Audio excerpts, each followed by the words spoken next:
Il existe un endroit, au nord de notre monde, en Laponie, où pendant plusieurs mois, le soleil ne se lève pas.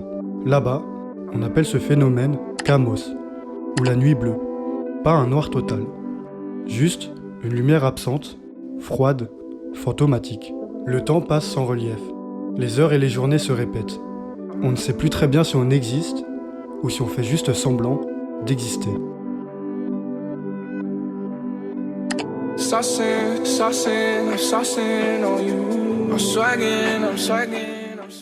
Le mot passion vient du latin passio et du radical pati, signifiant souffrance. Pourtant, dans le langage courant, on le confond souvent à un simple plaisir, un loisir, une distraction.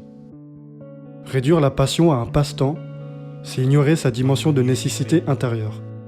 Cette force qui pousse à agir, à exister.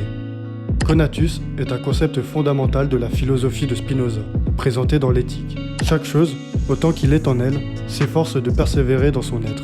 C'est l'effort vital, instinctif, profond, que tout être vivant déploie pour rester lui-même.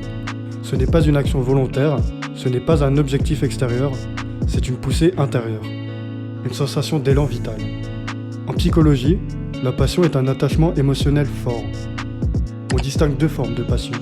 La passion obsessive, qui prend souvent trop de place, oppressante, et la passion harmonieuse, qui s'intègre dans ta vie, te nourrit sans te consumer.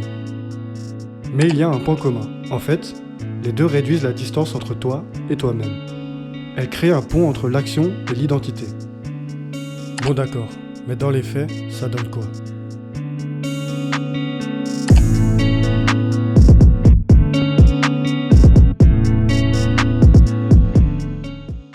On s'est tous déjà demandé un moment dans notre vie, qu'est-ce que j'aime faire ?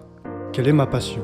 Surtout au moment où il faut décider de son avenir, de ses études, des choix de vie qu'on souhaite guider par nos passions.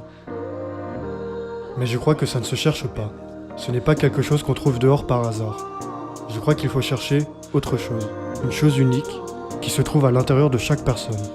Ce qui nous a toujours fascinés, cette flamme qui réchauffe quand il fait froid, quand on se sent bien dans ce que l'on fait.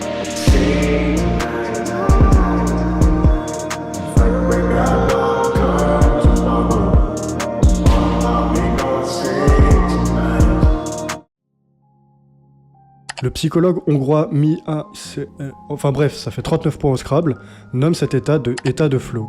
Il se trouve ici quand le niveau de défi est aussi haut que le niveau de compétence. À ce moment-là, ton cerveau change. Le cortex préfrontal se calme, la conscience du temps disparaît, les circuits de récompense s'activent. Ce moment où tu es tellement absorbé que tu disparais. En fait, être passionné, c'est oublier qu'on existe. Et paradoxalement, c'est là qu'on existe vraiment.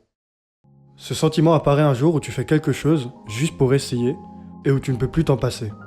Ce n'est pas une graine que l'on trouve au rayon Truffaut, mais plutôt une graine déjà sous terre, souvent depuis l'enfance, que l'on doit cultiver un peu, parfois beaucoup, trop souvent passionnément, jusqu'à la folie.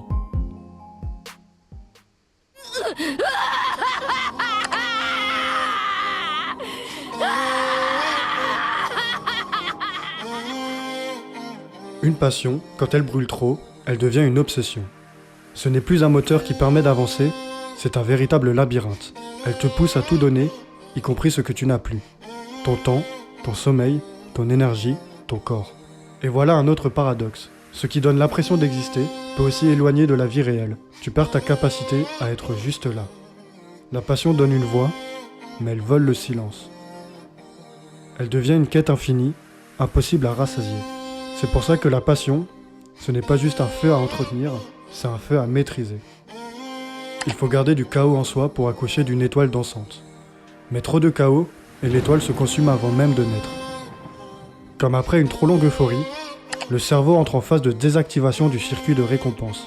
C'est l'effondrement motivationnel. On appelle ça le burn-out passionnel, lié à des activités qu'on aime profondément. Et c'est à cet instant qu'on a l'impression que le feu s'éteint. Quand on se lève le matin et qu'il n'y a plus rien. Plus d'envie, plus d'élan, plus d'idées. Cette absence n'est pas un vide, c'est une souffrance. C'est les conséquences de cette drogue.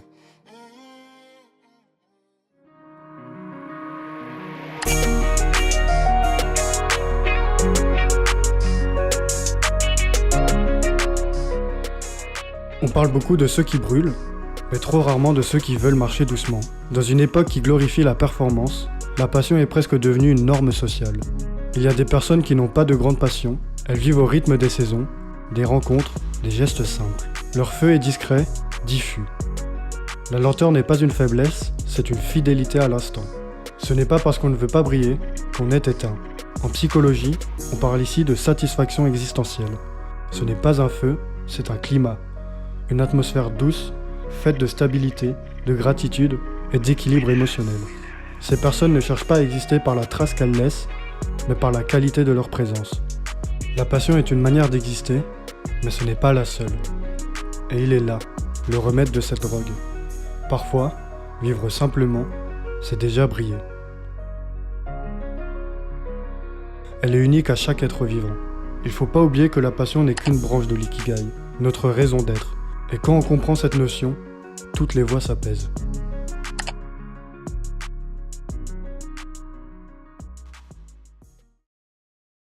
Bon, du coup, Kamos. Vous avez compris la métaphore de cette nuit permanente, ce froid sans fin. C'est le quotidien de milliers de personnes, et pourtant, ils vivent, ils créent, ils aiment. Parce qu'ils ont compris que la lumière ne viendrait pas de dehors, et qu'il fallait l'allumer de l'intérieur, et ne pas oublier qu'elle se trouve, parfois, dans l'essentiel. Peut-être que c'est ça, la passion. Ce n'est pas une activité, ce n'est même pas une vocation. C'est le reflet de l'âme. C'est la seule manière qu'a l'être humain de dire au monde « Je suis là, j'existe ». C'est cette lumière qui nous sauve du froid et qui nous permet de voir les merveilles de notre monde.